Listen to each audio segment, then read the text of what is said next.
Ang 5 gawain ng matalinong magsasaka kasama ang Syngenta. Maging matalino, maging ligtas.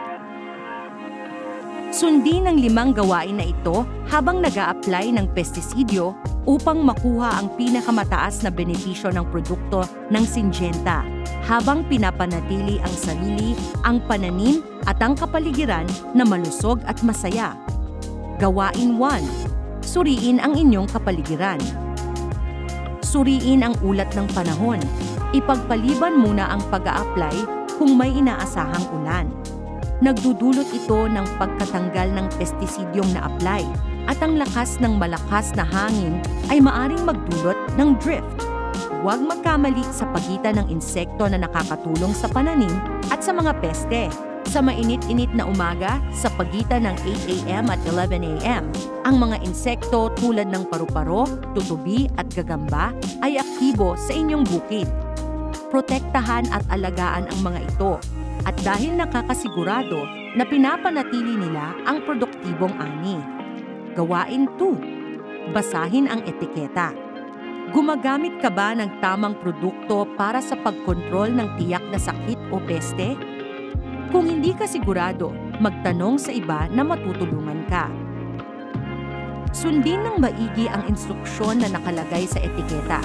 Huwag mag-underdose dahil pinapawalang bisa lamang nito ang taglay na pagkokontrol ng peste. Ang sobra o overdose naman ay nagdudulot lamang ng pag-aaksaya sa pera at maaring makakapagdulot pa ito ng pinsala sa inyong pananim o sa kapaligiran. Sundin ang pagitan bago ang ani o PHI para sa direksyon kung kailan ang pinakahuling panahon ng pag-a-apply ng produkto.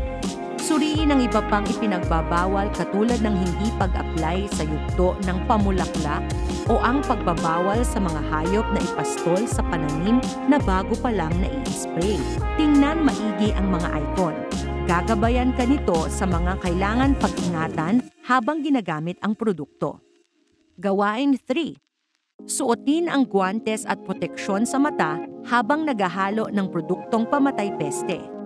Bago magsimula, basahin ang etiketa para malaman kung ano ang tamang kasuotan pananggalang habang ginagamit ang produkto.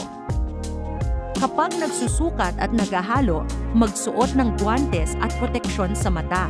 Para sa dry formulations tulad ng pulbos at butil, magsuot ng karagdagang mask. Suriin ang nozzles at knapsack. Palitan agad ang tumatagas na nozzles at sirang sprayer. Gawain 4. Maging matalino at responsable sa bukid. Hubadin lahat ang PPE at maghugas ng kamay bago kumain. Ang sigarilyo at pagkain ay dapat nasa bahay at hindi sa bukid.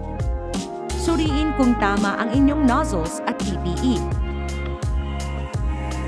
Habang nag-i-spray, palaging magsuot ng guwantes at bota. Kapag mataas na pananim, magsuot ng sombrero at eye goggles. Nasa labas dapat ng boots ang pantalon. Ang mask at face shield ay dapat magkasya ng maigi sa mukha at ang buhok ay dapat nakatali palikod. Lumayo sa mga daluyan ng tubig. Bawal mag-spray sa mga insekto na nakakatulong sa pananim. Mag-spray ng naaayon sa direksyon ng hangin.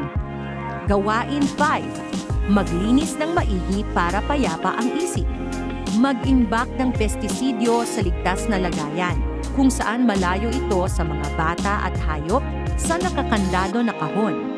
Kung ang bote ng inyong pestisidyo ay walang laman, hugasan ito ng maigi ng 3 beses. Ang tubig na ginamit sa paghugas ay ilagay sa spray tank at i-spray ito sa mga pananim. Hiwain o butasan ang lalagyan at sundin ang tamang pagtapon ayon sa batas. Huwag itong gawin sa ilog o kahit anong anyong tubig. Palaging hugasan ang kamay bago kumain. Alalahanin ang 5 gawain sa susunod na kayo ay nasa bukid. Suriin ang inyong kapaligiran. Basahin ang etiketa. Suotin ang guwantes at proteksyon sa mata habang naghahalo ng pestisidyo. Maging matalino at responsable sa bukid. Maglinis ng maigi para payapa ang isip. Sundin ang 5 gawain na ito habang nag-a-apply ng pestisidyo upang makuha ang pinakamataas na benepisyo ng produkto ng Syngenta habang pinapanatili ang sarili, ang pananim at ang kapaligiran na malusog at masaya.